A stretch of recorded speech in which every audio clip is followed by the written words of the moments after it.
I'd like to welcome everybody to today's webinar. It's a pleasure to have you join us today. Today's topic is buyer intelligence, your key to win your target markets. This is a phenomenal topic that we'd like to share with you today.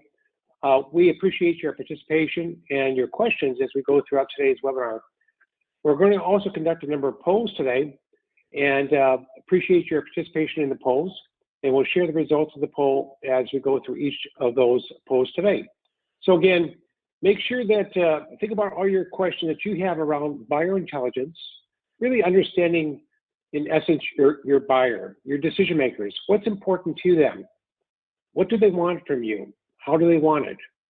What are the challenges that you solve for them, and how important are those challenges to them in terms of their perspective? What value propositions do you offer? And how important are those value propositions to them? So we're going to answer all those questions today. We're going to give you some very concrete examples of many clients that we've worked with to implement our buyer intelligence program and system, and share some results. And Craig is going to walk you through a very specific example today too. So again, thank you for joining us. We think this is one of the most profound impacts that you can have on your company. So there are many things that you can do to have positive impacts on growing the revenue for your company, growing the growth, and focusing on winning your target audiences. But we think this is probably seminal. This is one of the most important things that you can do. And we're going to share with you the nuts and bolts and how to apply this, how to implement it, and how to really reap the value of buyer intelligence as you're thinking about heading into 2021. So to get started here, what I'd like to do is start off with the poll and get your opinion. So let me go ahead and launch this poll for everyone. What buyer intelligence do you think that you need today? And go ahead, if you could, and opt into at least one of these options. So you're here because you really want to better understand your buyer and what their needs are. You may be here because you want to determine what pains are most important or business challenges that you solve. You may want to prioritize your value propositions with your buyer. You may want to understand how to best win against your competitors. Or you may want to determine what offers your buyer really wants from you. So if you could take a few moments, participate in our poll, give us your input, we really appreciate that.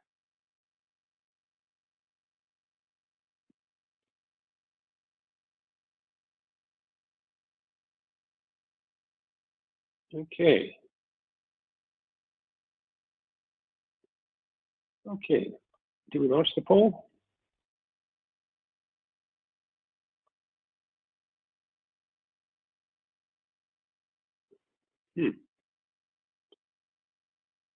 Okay. Go ahead. And the poll is launched, so that's great. Thank you.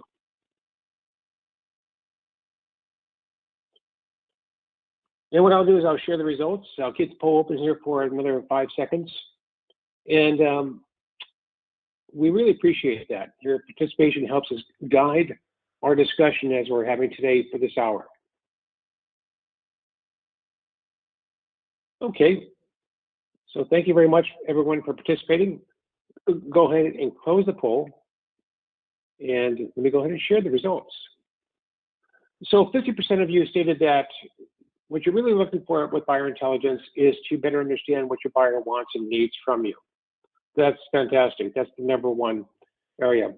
8% stated that you want to determine which pains are most important.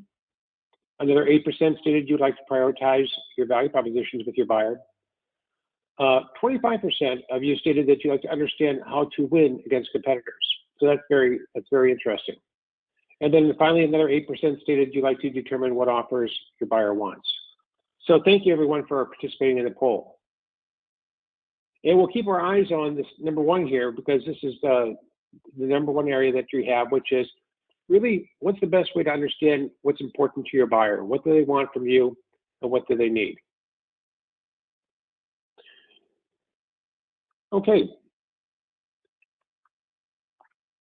12 years ago, we started On Demand Advisors, and Craig Remy and I founded the company. and with a very specific focus, which is to help executives like yourself be in a position where you can actually scale and grow revenue so that it's predictable, so that it's capital efficient, and so that it's consistent.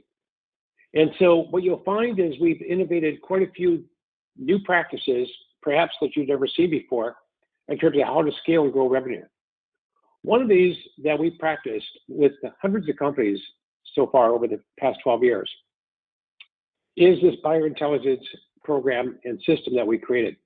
And so we're going to share that with you today because it is really profound in terms of the impact it will have on your messaging, on your interactions with your audience, and on the messaging that you have on your website. So just some background for you, for myself, and for Craig. I've been a serial CEO in Silicon Valley for both public and private companies, and Craig has been a serial CMO for both public and private companies. So we've got a tremendous amount of experience scaling companies in terms of different stages of growth. Some of you today are coming here from startup companies or early stage companies. And so this is really for you, this message and this webinar today is how do you lay the track? How do you do that in terms of really understanding your buyer, what's important to your buyer, and not making mistakes, not spending money in total experimentation mode. Some of you have been in business for 30 years. And so you may be stating that you know your clients well, you know your customers well, and that's fantastic. What we found interesting from our experience working with companies that have been in business for quite a long time is there's a couple of things that are that resonate with us. Number one is a lot of companies have really good seller content, but not buyer content. And we're going to walk you through that because once you do a buyer intelligence survey and engagement with your target audience, you'll find that what they want is different than what you offer. The second thing is buyer preferences change, and they change every year. So for instance, this year with COVID-19, a lot of you have been impacted because of what's happened as far as the global pandemic. So it's caused your buyers and it's caused you to do things differently. And so those preferences are changing. So doing this type of solution where you're looking at your buyer in a rigorous way every couple of years is really important. And then finally, if you want to win your target markets, you really got to think about how do you segment the market to win all of the different segments that you have in your market, because those segments will want different things. Now, the foundation for what we do is called the Revenue Acceleration Map. It's a series of best practices that we first created when we were scaling Intact. Intact is a software as a service company, financial applications, and we partnered with Mark Benioff and Salesforce as we went to market for an integrated front office, back office solution. At Intact, though, we knew that there were 6 million companies in the United States that we could sell our solution to. And many of them were going to be graduating from whatever system that they had, like QuickBooks, to a solution which was much more encompassing in terms of meeting their needs on a global basis. So when we did this, we said, well, how do we figure out which audiences to go after? And then the next step was, now that we think we have these audiences, how do we validate this information? So if we want to go after, let's say, financial services as a vertical, how do we do that and make sure that we don't waste a lot of money? How do we gain the intelligence that we need to have with financial services executives before we invest in sales and marketing programs and people? And so we started really applying this ourselves in terms of buyer intelligence. And this led to the creation of our Revenue Acceleration Map that we first applied at Intact. Now we've applied this with many companies. If you look at the map, it's a series of best practices. And we're happy to go through this one-on-one with you at another time that would be convenient and explain each of these areas. Today, though, we're going to focus in on under number 2, which is in the strategic area. This area we call buyer intelligence. And that's really understanding your buyer. Next week, or I should say 2 weeks from now, we're going to talk about how you engineer your revenue growth for 2021. And then 2 weeks after that, we're going to talk about market intelligence and how that's different in terms of really understanding your markets and how you're going to go win your markets. So today is focusing on buyer intelligence. So if you had buyer intelligence, how would it change your business today? So what are some of the important things we all look at when we think about our buyers? Well, first of all, we'd like to really understand what they want and what they need for their business, because we're trying to always determine how we move from what I would call a nice to have category to a must have. It's really understanding their processes.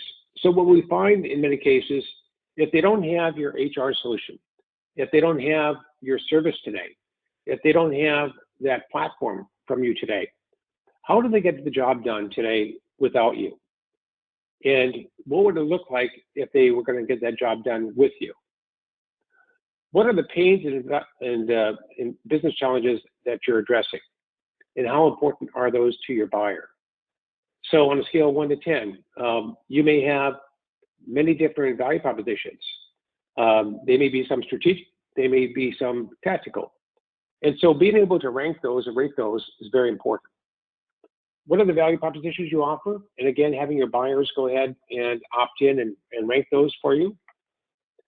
And then what is the buyer willing to pay to solve their business challenge? What's the ROI that they're looking for? And then finally, one of the most important questions as you start thinking about where you're going to put your marketing spend is, where would they go if they were looking for your type of service or solution today? So when you do have buyer intelligence, how does it change your business?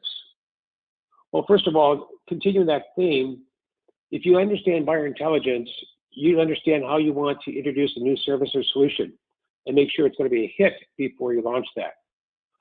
One of our clients is a company called Primex Wireless, and they had introduced a number of solutions into the healthcare market.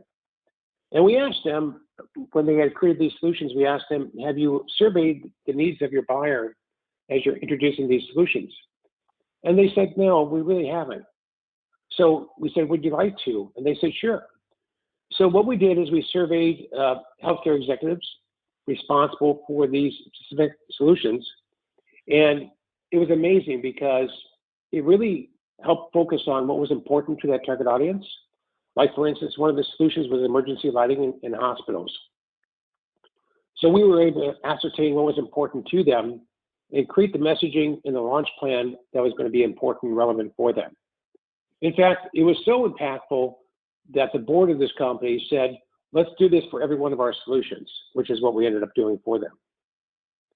Now, another example would be if you wanted to enter a new market.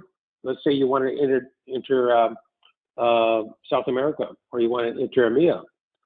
Or if you want to enter a new industry, let's say you wanted to enter healthcare, or you want to enter government.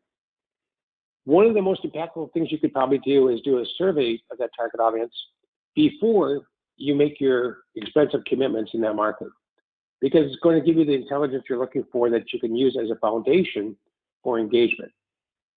And then finally, what we found when we do these business intelligence and buyer intelligence surveys and systems, we found that it provides significant information that you can reuse, not only as you bring aboard new people within your company, but also if you work with investors or if you work with external stakeholders like partners, it shows that you totally know your buyer and what's important to them. Now let's talk about how many companies get feedback today from their target audience. One way is to analyze sales wins and losses, which is very good to understand why you won, why you lost. Another one that we've seen is creating interview focus groups, typically 5 or 10 companies that you could talk to, and that provides very useful information. You can leverage analysts and market intelligence reports. So if Gartner or G2 Crowd or Forrester put out something on your space, that's very helpful. The downside of that sometimes is it's not relevant specifically to your solution. So if you're involved in HR, for instance, or you're involved in HR recruiting solutions, then they may have a great analyst report about what's happening in HR recruitment. but it doesn't test out your specific solution. Another thing to do is send product managers, product management teams into the field to talk to prospects and customers. Another one is a survey, and to really survey a broad swath of customers. Now, one of the things that we found that's interesting is that there are really two types of surveys out there. There are surveys for customers and there are surveys for prospects. The one we're primarily going to focus on today is surveys for prospects. Because what we find is once somebody becomes your customer, they become what we call incrementalist, which means that they're interested, they've already made the decision to engage with you. They're already using your service. Now what they're looking for is 3 additional things that your service doesn't provide today. So that's very different in terms of insight and intelligence than trying to figure out why would somebody buy from you in the first place. And then finally, analyze what your customers or your competitors are doing right. All these things are really excellent, but they don't get to the root cause of what's important to your buyer, your prospect. The other thing that's important is being able to talk to enough decision makers so that statistically you've got the right information that is representative of the broader audience. And we find that typically that's going to be 50 to 100 decision makers that need to be engaged and complete the interview process to really be able to be in a position where you say you've talked to enough people so that you really understand that you can extrapolate that information and analyze that for the broader audience. So we've created a buyer intelligence program to provide true insight. And we're going to walk you through that. The first step is really understanding your buyer. What's important to your buyer? And so when you engage your buyer, and Craig's going to walk you through an example in just a little bit, the buyer intelligence survey is really typically for us, when we do this, it could be 30 to 35 questions. And the questions are really broken down into 5 different areas. But what we're really wanting to do is understand a lot of information from your buyer that's really important to you. We want to test out your assumptions. We want to test out and validate what you're doing today. And we really want to test out many different hypotheses and do that in this environment like you can't do anywhere else. Once we do that, we do something that's very interesting, which is we create a core messaging document. So the core messaging document is the distillation of what we learned in the survey. And what we find when we present the survey results back to the management team, everybody is very excited about it. Everybody can't believe the information that they're getting from the buyer intelligence program. But what they also look at is, now how do we use that information in terms of day-to-day? How do we use that strategically in terms of our company and how we present ourselves differently in the future? And so the core messaging document really does that. It culminates all of the analysis that we've done from the survey results, all of the messaging, the prioritization, and presents that back to you. And then from there, you can create what we call the buyer engagement roadmap, which is how do you want to engage your buyer now differently over the next 12 to 24 months. So that brings us to the next area, which is when you have business intelligence, how do you use that information differently than you did before? Well, first of all, in terms of engaging your buyer, you now know what's important to them. So whether it's a buyer's guide about how to buy your type of solution, whether it's an ROI guide in terms of how to cost justify this type of solution, whether it's a process infographic to understand the best practices that you're going to include in your solution to them, these are excellent examples of collateral and things that you can use in both marketing and sales. On your website, it will give you the opportunity to move to what we're going to talk about in 4 weeks called a sales-driven website, which is where you start thinking about the buyer's journey. What's different from each buyer that you have, and how do you navigate the buyer's journey on the website? If you can do that, it's going to give you tremendous acceleration in terms of your sales cycles. And then finally, in your sales playbook, when you truly understand your buyer and what's important to them, you want to provide that information to your sales team and to new sales members coming aboard, because you want them to really understand your target audience very well as they engage. So now it's really talking about what's important to the buyer, as opposed to, let me tell you about my features or functions. And it changes the conversation. All of this then enables you in these three different areas to really engage and sell your buyer. It just creates a wealth of high quality leads that turn into sales opportunities that turn into customers. So the buyer intelligence program really gives you true insight as you're thinking about how to engage. Now, when we talk about this is something we perfected over 20 years.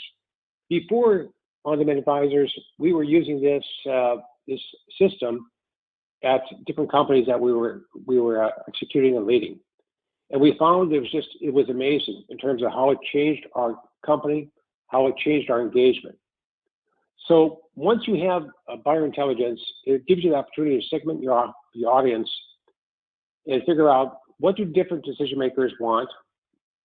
It gives you a statistical review, a relevant sample of your audience, so that you know that the results you're getting are representative of the bigger audience. You can't get that if you just talk to a couple customers.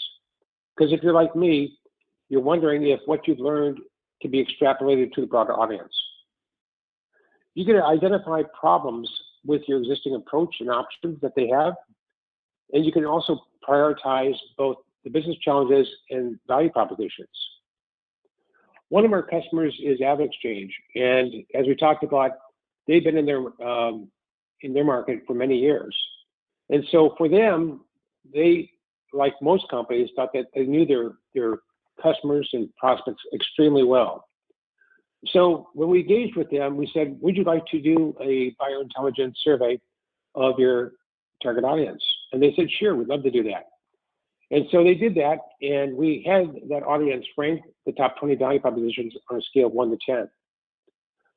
Now, of all those value propositions that were ranked in the buyer intelligence program, what we found that was interesting is the two that ranked the lowest were the two that they were leading when we began working with them. What was interesting is they didn't know that, and we didn't know that. But it gave us the insight to truly change the direction of the company. And that really was instrumental in terms of jump-starting their growth. Finally, you get to identify how would your buyer investigate and evaluate your type of solution.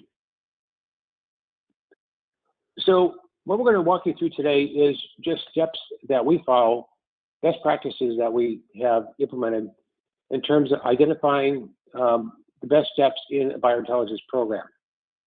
The first one is identifying the target audience and the decision makers that you want to talk to and engage with, and what is your ideal customer profile. So really thinking through that and thinking about what's ideal for you in terms of engaging that broader audience. Then what we do is construct the 5-part survey guide that we're going to use for each audience. And this is really where some of the key insight is going to be created, which is asking the right questions. We refine the input with all the stakeholders, and then we engage and survey typically 50, 100, or plus decision makers.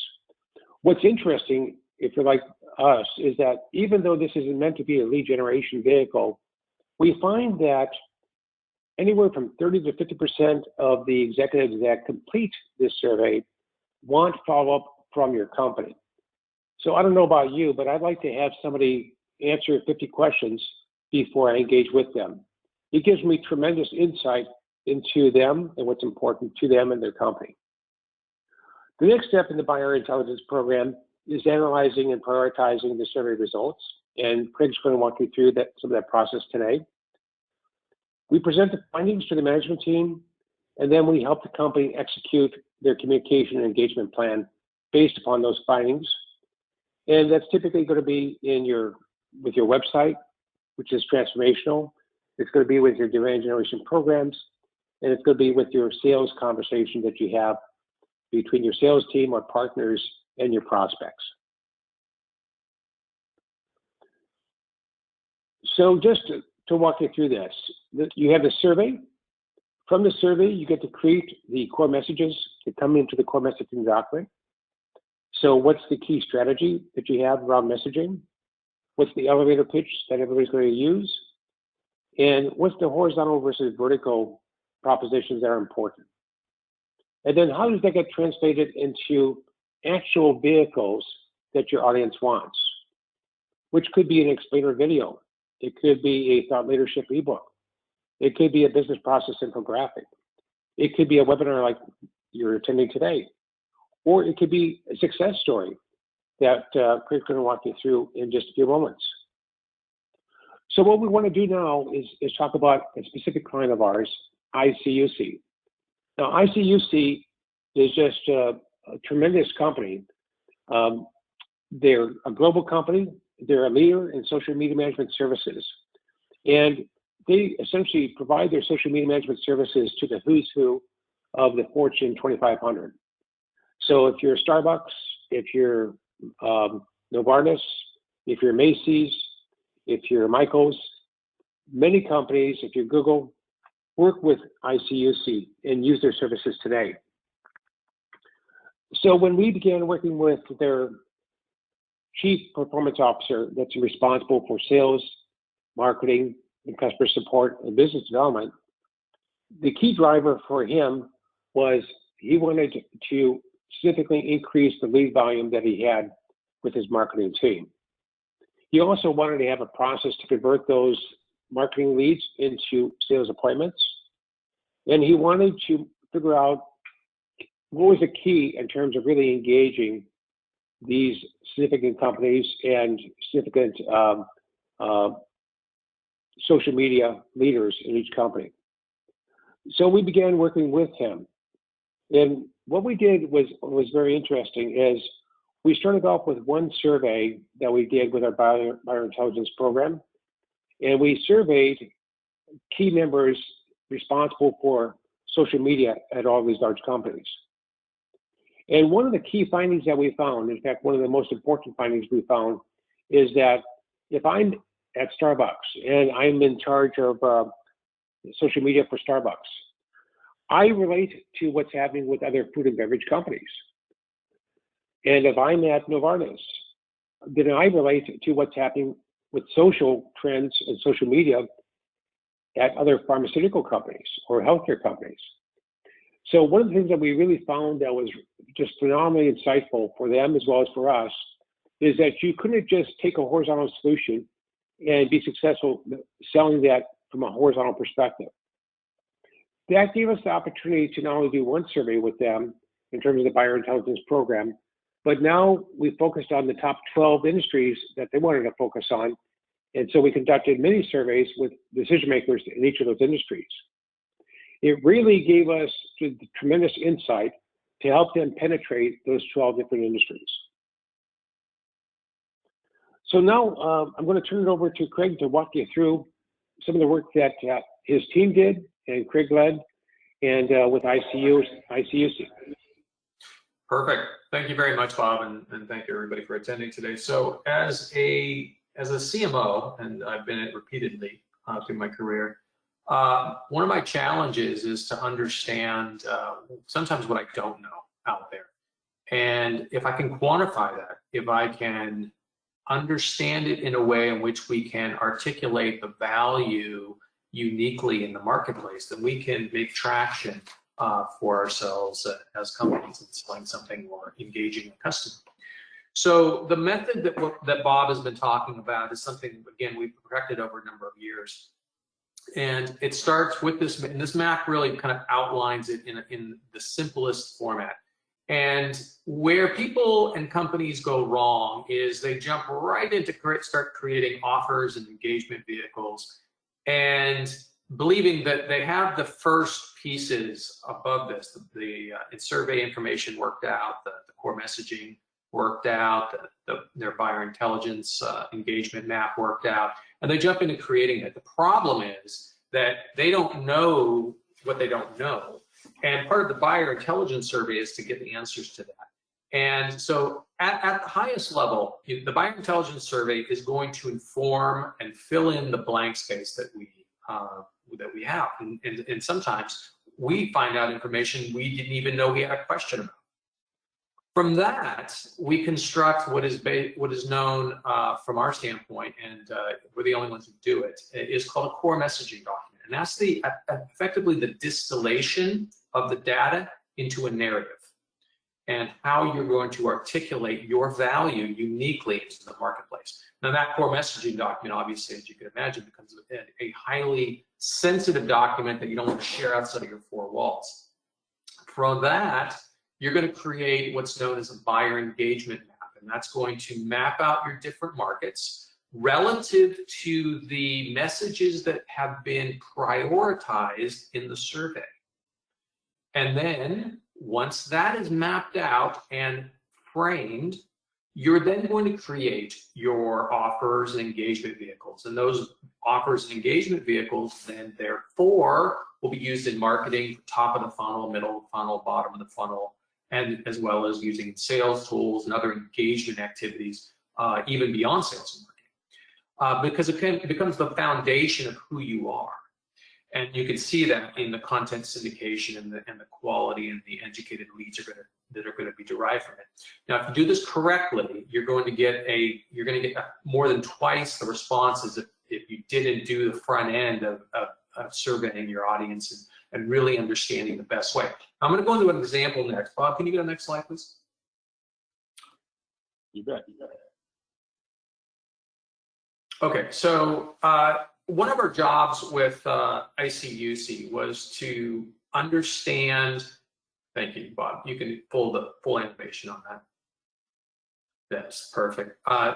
One of their challenges it was to connect. Let me frame up exactly what they did. Bob said it earlier. Is they offered social media management services. What does that mean? That means if you find a mouse in your coffee at Starbucks, it's not Starbucks who's reaching out to you to say, I'm sorry about the mouse. It's actually ICUC who actually reach out and say, sorry about the mouse in your coffee.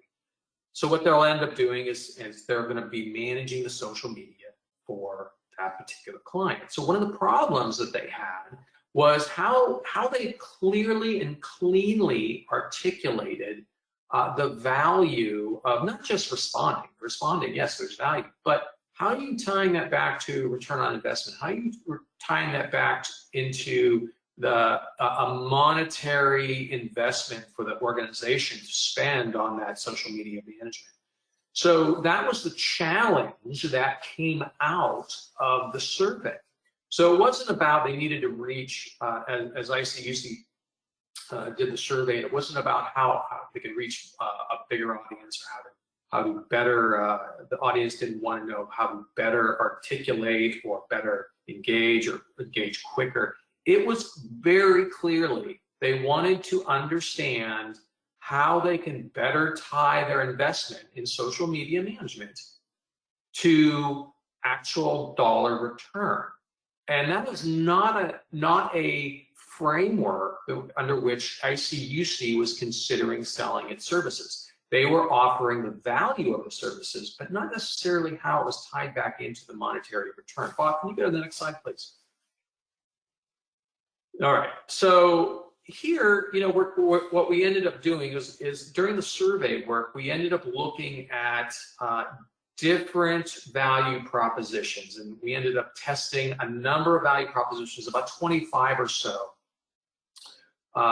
across the entire market. And what we found was that there was a distinct narrative that came out, and it was associated with responsiveness, expertise, and scalability. And from that, what we were able to do, and again, these are data points. I mean, part of the art is not creating the survey, and what the danger, that many people are going to find is that, and I would caution you on this. And you're going to go back to your marketing department and say, we need a survey. That's great. You can put together a survey. Number one, challenge is coming up with questions. Number two, the bigger challenge is deciphering the data to then articulate it into what you're going to say. So data it can be interpreted in many ways. And so Bob and I have been doing this for well over a decade at On-Demand Advisors, and we've done this for hundreds of companies. And we know exactly and how quickly to decipher the data points to articulate it into the value that in your core messaging value that then trickles down to your content. Bob, can you go to the next slide, please? I'm going to show you here, there's a number of ebooks that then came out of the survey. So again, the survey created, we worked with them to create the survey, we distilled the data, we interpreted the data, again, a very important point. Then we came up with a content engagement roadmap. And then these ebooks were the distillation of that engagement roadmap. And I'm going to go ahead and take control of and show you a live.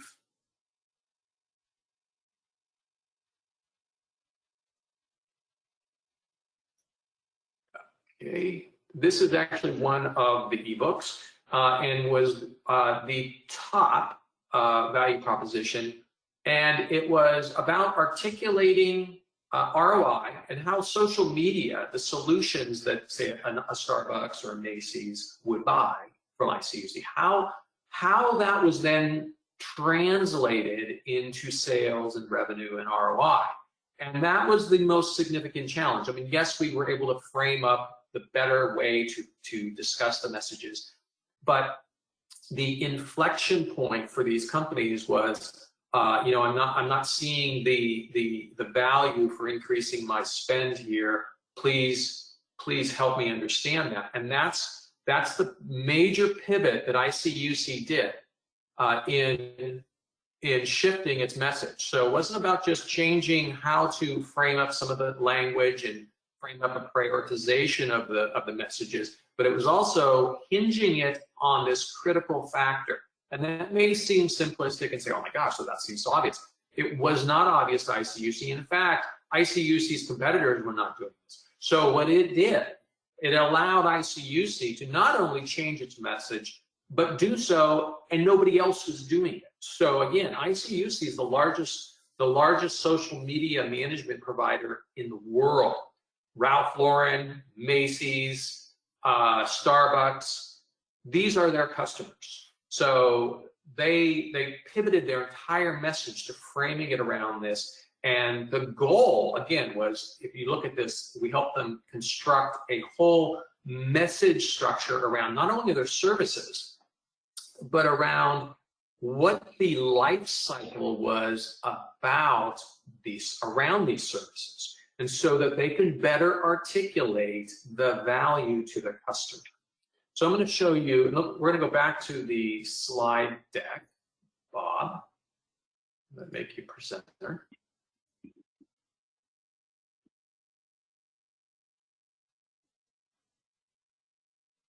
Okay. Let's go to the next slide, please.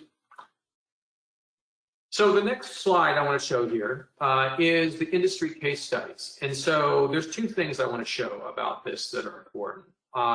One, as the initial survey demonstrated very clearly that what I see, and they didn't know this, mind you, they didn't know this going into the survey. They didn't have one market. What it turns out that they actually had 12 different markets, and that data was able to be teased out of the survey work that we did. So from that, we were able to verticalize ICUC. And in so, we're able to help them create very targeted messages to each one of those 12 verticals. And right now, we're showing you, say, 6 examples. You know, the retail on the top left, and then pharmaceutical in the middle, food and beverage, then hospitality, CPG, which is consumer packaged goods, and then finance on the lower right. That's only 6 of the 12. And I'm going to go ahead and take over control again and show you another example of this. And this here is an example of the retail case study, which I was just showing you. And there's, so the one major takeaway from the survey was that, like, again, that they needed to go into the 12 different markets. The other challenge, though, that came out of this is they said, well, we've got a relationship with Macy's, and Macy's loves us, but we also have a relationship so that we cannot share their name. And I said, well, and Bob and I said, that's fine.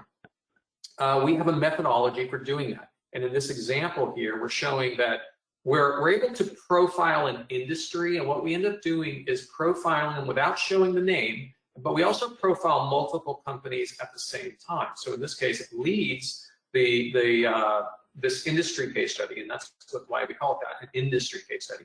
It leads with with Macy's as an example, even though we don't say Macy's, but it also references other examples from the industry of, say, retail that are, and we keep them also anonymous, so that everybody's anonymous, but we do so and talk about the value to that particular industry. So in so doing, we're able to create validation and credibility for that in speaking to that particular audience. So we're going to go back over to the presentation.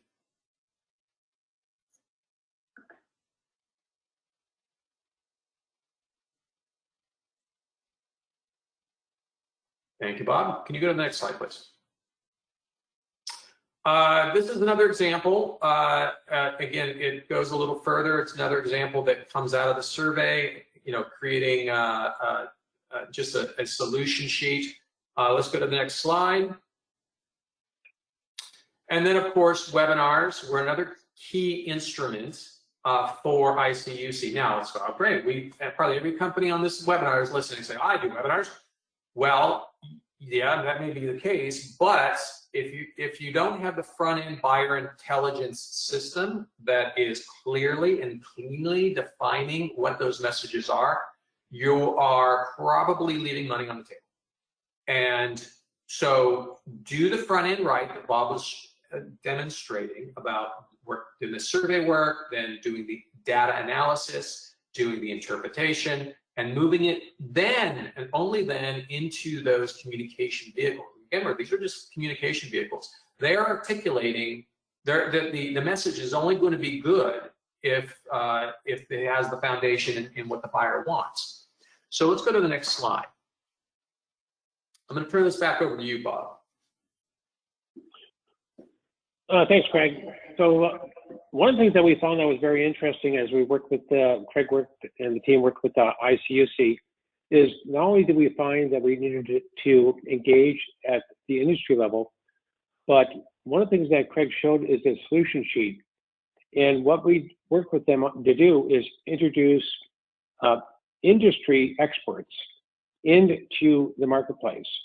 So not only did we help them think about messaging at the vertical or industry level, but we also helped them provide experts that each audience could resonate and engage with. So that was just a really just a wonderful experience. It all started with the buyer intelligence program. So when we just to kind of recap our thoughts here, how does this change your world, the way you operate? Well, it helps on many websites. What we find, it will move from seller to buyer-centric messaging and content. It really also helps your sales team with how do they engage with the target audience. So whether they talk about their products and services, talk about the buyer, what's important to the buyer, talk about their challenges, talk about their pains that they have. On the messaging for campaigns and marketing campaigns, now you can prioritize those based upon need and desire as it comes out of the survey and the buyer intelligence system. And then management decisions become data-driven. One of the things that we find is very interesting with larger companies is that when you've got all the functional heads sitting around the table, everybody has an opinion, and everybody has, they're very, very strongly ascertaining their opinion about what the company should be doing. The buyer intelligence program helps everybody focus their energy on what the buyer wants to hear, what the buyer wants from them, and it gets the whole management team aligned. And then finally, stakeholders, both internal and external stakeholders, really know that you know thoroughly how to engage your audience and what's important to them. Okay, let's, if we could, launch one more poll here. And love to get your feedback about what's your major takeaway from today's webinar. and we can share that with everyone.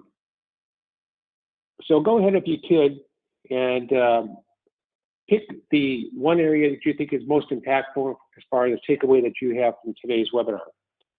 Is it to apply buyer intelligence to your current target audience?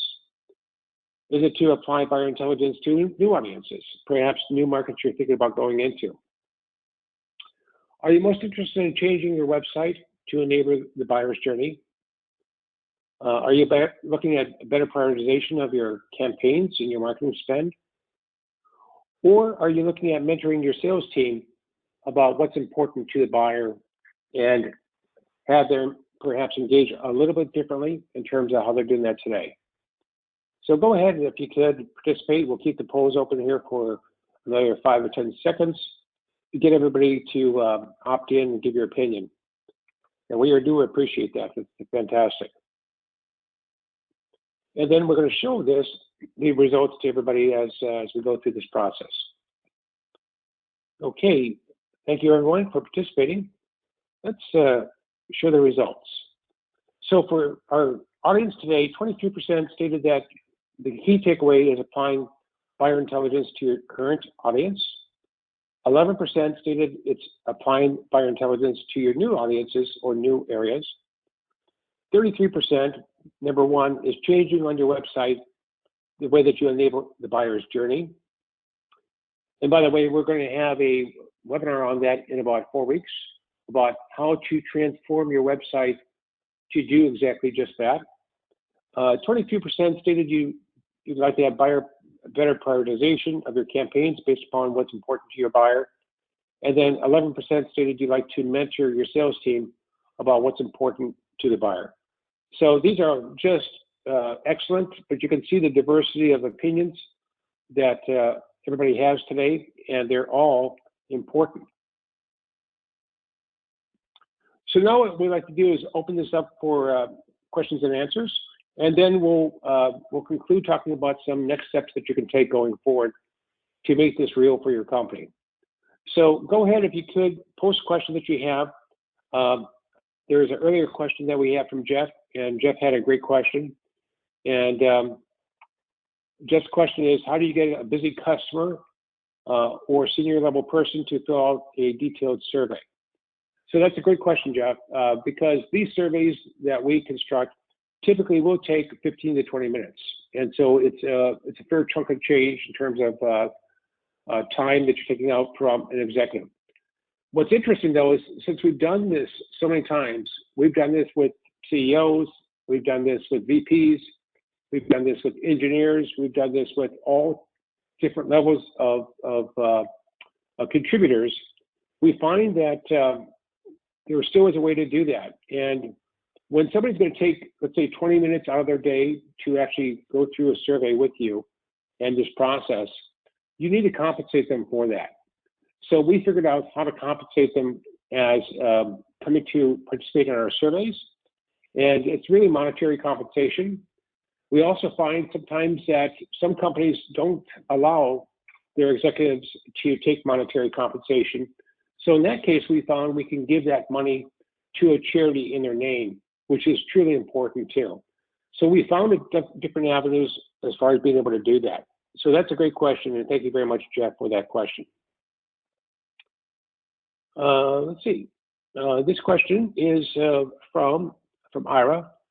Ira said, do you plan to share a copy of the slides and or link to the webinar? Yes. So we always record these webinars. We always realize that you might want to share this with other team members that you have. And so we will be following up with you individually after this webinar and sharing with you a link to the webinar so that you can share this information with other colleagues. Here's another question, and this one is from Mary. Mary asked, how long does the survey process take? Craig, did you want to answer that question for Mary? Sure, absolutely. So it's a multi-step process, we're looking, depending on the market itself, because they do vary and how quickly they can respond to the answers, because each market responds at a different rate. It's as soon as 4 weeks to get the survey results back and analyzed, but as long as 8 weeks. And that's going to, again, vary depending on the market itself in which we're surveying. Perfect. Here's a question from Gerald. Gerald asked, when is the best time of the year to conduct a survey, buyer intelligence survey? Well, just my 2 cents, Gerald, is that today, this quarter is probably the best time to do the survey. So as you're thinking about engaging with your target audience in 2021, as you're thinking about how you're going to significantly grow and scale your company next year, this is really a perfect time to do that. It lays the foundation for what you're going to do in terms of sales and marketing and business development for the next year. And you're really doing it from that perspective through the eyes of your target audience. So this is a great time to do that. So thank you very much for your question. Here's another question, and this one is from Jennifer. She says, how do you decide who to survey? Craig, what's your thoughts on that? Sure. Well, that's going to get back to identifying your market. Now, sometimes companies have a very crisp understanding of their markets, and they can say, well, it's oil and gas, and we're trying to reach pipeline engineers, just an example. That's fantastic. We have a very crisp understanding, and then we can begin articulating the value propositions around them and gathering a list around them. Sometimes companies don't have a solid understanding, and then we're going to have to do a little bit more front-end work with the company itself to better articulate who they're trying to reach and why they're trying to reach it.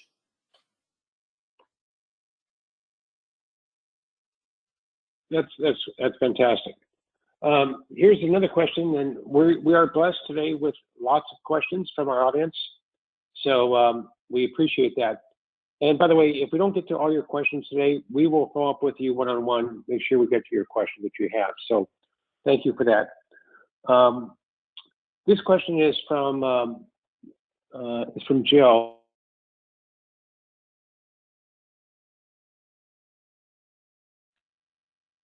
So Craig, why don't you lead with that, and then I'll give my 2 cents. Absolutely. So the answer is yes. It's going to vary, obviously, and that's why some people say, well, don't you have one type of survey? And the answer is, well, we have a survey methodology that we've perfected, but we don't have one survey that we just copy. Because each industry that we go after, whether it's oil and gas, whether it's for, say, the financial services industry, or whether it's security software, each one of those industries has its own nuances and particular language in which you need to speak. So consequently, we work with you to better understand who you're going after, and then become experts along, with your team. That's great. And just keep in mind the example that Craig just went through with ICUC. We actually did work with them to survey 12 different industries. So that was the prioritized 12 industries that they have, and it worked beautifully as far as the process. Okay, well, thank you for the questions, everyone. And like I said, if we didn't have time to get to your specific question, I'll make sure that we follow up with you one-on-one and address your questions. What I'd like to do here is talk about next steps in this transformational journey that you have for transformational growth. So one way to think about this is apply the business intelligence, buyer intelligence program with one audience or one or more audiences. So you could do this with your current target market.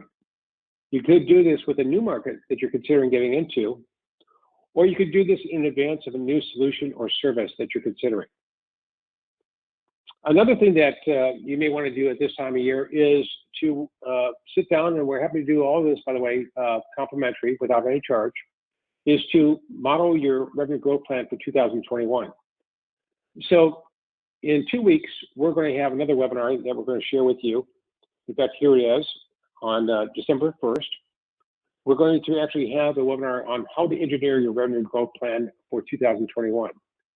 And we're going to share with you our our email addresses and phone numbers here too before we end today's webinar. But if you'd like us to model your company and figure out how to create your plan for 2021, we're going to take one of our prospective attendees, and we're going to do that in that webinar in 2 weeks, or 3 weeks, I should say. And we want to basically show a real life example in terms of how do you prepare for your success, for your growth. Some companies want to grow at 10% year over year. Some companies want to grow at 30% or 50% year over year. Some companies that we work with want to double revenue every year going forward. And so there is a process to be able to do that. In addition, there are some other webinars that we have. We do webinars usually twice a month, and they're really about just fantastic revolutionary and evolutionary processes that we have around revenue growth. So we're going to be talking about market intelligence. So today we talked about buyer intelligence. In a couple of weeks, we're going to talk about market intelligence. And then just after the first of the year, we're going to talk about how a sales-driven website accelerates your sales cycle and revenue growth, especially as you're heading into 2021. So here's our contact information. If you'd like to attend the next webinar, send us a note. Here's my address, here's Craig's, and there's our website. Send us a note, or if you'd like to volunteer in terms of us working with you to actually walk through on our next webinar how to engineer your revenue growth in 2021, then just let us know, and we'll have the right conversations with you leading up to the next webinar and show you as an example. But we really want to provide unparalleled value. We want to share with you revenue growth innovations, and we want to talk about what's really important in terms of you being successful with all of your stakeholders, as we did today with buyer intelligence. So on behalf of Craig, myself, and the On Demand Advisors team, we'd like to thank everybody for attending and participating in today's webinar. And thank you so much. Have a great fourth quarter, and we look forward to working with you as you have need and desire to move forward in terms of your journey in growing buyer intelligence and revenue growth for your company.